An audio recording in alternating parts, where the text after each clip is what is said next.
Dans cette vidéo, je vais vous parler de l'oscilloscope numérique. Je vais vous expliquer comment le brancher dans un circuit électrique, comment réaliser les réglages de base et réaliser un certain nombre de mesures. Tout d'abord, un oscilloscope permet, tout comme un voltmètre, de mesurer une tension électrique, mais il permet aussi de visualiser l'évolution de cette tension au cours du temps sur un écran. Tout d'abord, nous allons voir comment brancher un oscilloscope dans un circuit. Alors, il faut savoir que dans un circuit électrique, un oscilloscope se branche en dérivation, comme un voltmètre. Sauf que cette fois-ci, on n'a pas une borne COM, mais c'est la masse de l'oscilloscope qu'on va brancher à la borne moins du composant au niveau duquel on va étudier l'évolution de la tension. Ce qui correspond à la borne noire de l'adaptateur de l'oscilloscope. Et ensuite, concernant la borne V du voltmètre, l'équivalent pour l'oscilloscope, c'est la voie 1 de l'oscilloscope, CH1, que l'on va brancher au niveau de la borne positive du composant au niveau duquel on veut étudier l'évolution de la tension. Prenons un exemple sur le circuit présenté ici.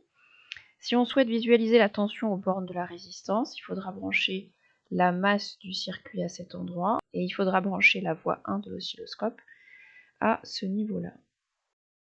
Il faut savoir que grâce à un oscilloscope, on va pouvoir visualiser simultanément deux tensions, car un oscilloscope possède au minimum deux voies. Pour bien comprendre, intéressons-nous à ce circuit. Si nous branchons l'oscilloscope de cette manière, nous allons visualiser sur la voie 1 la tension aux bornes de la résistance et sur la voie 2 la tension aux bornes du générateur. Dans ce second circuit, les positionnements des bornes de l'oscilloscope nous montrent qu'en voie 1, nous allons visualiser la tension aux bornes du condensateur, alors qu'en voie 2, nous visualisons tout le temps la tension aux bornes du générateur. Attention, dans le troisième circuit qui est proposé, on ne va pas pouvoir visualiser correctement la tension aux bornes du condensateur et aux bornes de la résistance. En effet, il y a un problème de masse dans le circuit, puisque très généralement, la borne moins du générateur, que ce soit un GBF ou un générateur de tension continue, est reliée à la masse, et donc dans le circuit, s'il y a deux masses, il va y avoir un problème, le courant ne va pas circuler correctement, et on ne visualisera pas les signaux attendus. On va maintenant s'intéresser aux différents réglages qu'on peut effectuer sur un oscilloscope. Ces réglages correspondent à trois zones distinctes sur l'oscilloscope. La première zone concerne la sensibilité verticale du signal. La seconde zone concerne la modification de ce qui se passe au niveau horizontal. Et la troisième zone va servir au mode déclenchement, dont on parlera un peu plus tard. Alors après avoir allumé l'oscilloscope, on peut utiliser la touche Auto Set qui va permettre de visualiser le plus correctement possible le signal qui va être obtenu lorsqu'on aura branché l'oscilloscope dans le circuit. Une fois le signal obtenu grâce au bouton Auto Set, un certain nombre de paramètres peuvent être modifiés pour visualiser le signal correctement. On va commencer par s'intéresser à ce qui se passe au niveau sensibilité verticale. Au niveau sensibilité verticale, on voit qu'il y a deux boutons de couleurs différentes qui correspondent à la voie 1 et à la voie 2. En ce qui concerne la voie 2, ici, il n'apparaissait pas, donc on peut appuyer sur le bouton pour la faire apparaître. On n'en a pas besoin ici, donc je la fais disparaître. Et on peut faire de même avec la voie numéro 1, qu'on peut faire apparaître ou disparaître. Au niveau de la sensibilité verticale, je peux agir sur ce bouton qui s'appelle volt par division. Il permet de modifier la valeur de tension représentée par un carreau sur l'oscillogramme. Intéressons-nous maintenant à la base de temps, c'est-à-dire à ce qui se passe au niveau du réglage horizontal du signal sur l'écran de l'oscilloscope. On peut agir cette fois-ci sur le bouton Time par division, qui va pouvoir modifier la valeur de durée représentée par un carreau sur l'oscillogramme. Et enfin, on peut jouer sur le bouton Couplage, qui va permettre d'étudier ou des signaux alternatifs, avec à ce moment-là la composante continue qui est retirée, ou des signaux continus. Ou alors on peut carrément mettre la voie 1 par exemple à la masse et ainsi pouvoir régler le niveau de tension nulle pour pouvoir visualiser un signal le plus correctement possible. Alors si on veut déterminer la période ou l'amplitude d'un signal, on peut se servir de la sensibilité horizontale ou de la sensibilité verticale comme on vient de le voir, c'est-à-dire connaissant la valeur en durée d'un carreau ou la valeur en volts d'un carreau, on peut compter le nombre de carreaux que représente le signal et on pourra ainsi revenir à la période et donc à la fréquence ou à l'amplitude du signal. Mais il existe un moyen plus précis de déterminer cette amplitude et par exemple la période ou la fréquence d'un signal. Ce moyen utilise ce qu'on appelle les curseurs.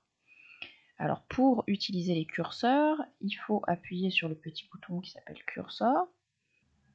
Et lorsqu'on appuie sur ce petit bouton, il va faire apparaître un certain nombre de sous-menus. Alors par exemple ici, on voit que le curseur peut être ou vertical ou horizontal. Donc si on appuie sur le bouton X, Y, on va pouvoir changer le curseur. Il peut être ou vertical ou horizontal, c'est-à-dire mesurer un temps ou mesurer une tension. Là, j'ai par exemple enlevé la voie 2 dont j'ai pas besoin. Et je vais pouvoir utiliser les curseurs pour déterminer par exemple l'amplitude du signal. Alors là, on centre le signal sur 0. Et on va ensuite utiliser les petits curseurs, mais pour ce faire, on va jouer sur la sensibilité verticale pour avoir un maximum de précision. Donc je vais sur le menu curseur. Je me débrouille pour que ce soit les curseurs horizontaux qui interviennent. Si j'agis ici, les deux curseurs bougent en même temps. Donc j'appuie que sur le premier. Je peux ainsi modifier la hauteur du curseur. Je le place au sommet du signal. Je fais la même chose pour le deuxième curseur que je place en bas du signal. Et je vais ainsi pouvoir visualiser ici la valeur de la tension qui existe entre la position du curseur 1 et la position du curseur 2. Cette valeur qui apparaît ici est une tension crête à crête, c'est le double de l'amplitude dans le cas qui nous intéresse. Si maintenant je veux mesurer la période du signal, je change les curseurs, je mets des curseurs verticaux, je déplace le premier curseur, puis le second curseur, je me débrouille pour qu'entre les deux curseurs il y ait une période, et je vais pouvoir lire ici la valeur de la période. Pour minimiser les incertitudes, je peux mesurer deux périodes et je lis la valeur ici. Je peux jouer sur la base de temps pour faire intervenir plus de périodes et pouvoir mesurer donc quelque chose d'un petit peu plus précis. Il existe aussi un outil mesure qui va permettre en automatique de faire mesurer à l'oscilloscope la valeur crête à crête du signal ou la valeur de la fréquence de celui-ci. On va maintenant s'intéresser au fonctionnement en mode déclenchement de l'oscilloscope. C'est le cas notamment lorsqu'on veut étudier la charge d'un condensateur au niveau du régime transitoire d'un circuit de tel que celui qui est présenté ici. Alors pour cela, il faut faire les réglages sur l'oscilloscope avant de se mettre en mode déclenchement. Donc ici, on est bien sur la voie 1. On va pouvoir régler, au niveau du couplage, on se met à la masse pour pouvoir régler la hauteur du signal de manière à ce que la ligne de base du signal soit la plus basse possible pour qu'on ait un maximum de précision. Donc on se remet en couplage en courant continu. On va ensuite aller dans le menu déclenchement, trigger ici. On va appuyer ensuite sur menu. On voit qu'on est en mode automatique, on va passer en mode normal. Là, l'oscilloscope attend qu'un signal permette de déclencher l'acquisition. On va donc régler le niveau de déclenchement, c'est-à-dire le niveau de tension perçu par l'oscilloscope qui permettra le lancement de l'acquisition. Donc on va utiliser le petit bouton level ici. Donc on règle le niveau de déclenchement un petit peu au-dessus de la ligne de base, de manière à ce que l'oscilloscope se déclenche dès que la tension ne sera plus égale à 0, et donc dès que le condensateur va commencer à se charger. On se met en mode run stop, et on va fermer l'interrupteur. Dès qu'on ferme l'interrupteur, l'oscilloscope se déclenche, et on obtient la courbe de charge du condensateur. Alors si cette courbe ne paraît pas très jolie, on peut recommencer. On ouvre l'interrupteur, on décharge le condensateur, et on recommence l'acquisition.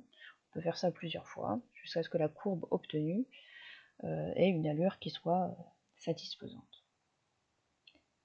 Une fois qu'on a obtenu une courbe satisfaisante, on appuie sur le bouton Run Stop pour faire un arrêt sur image, un instantané photographique de la courbe.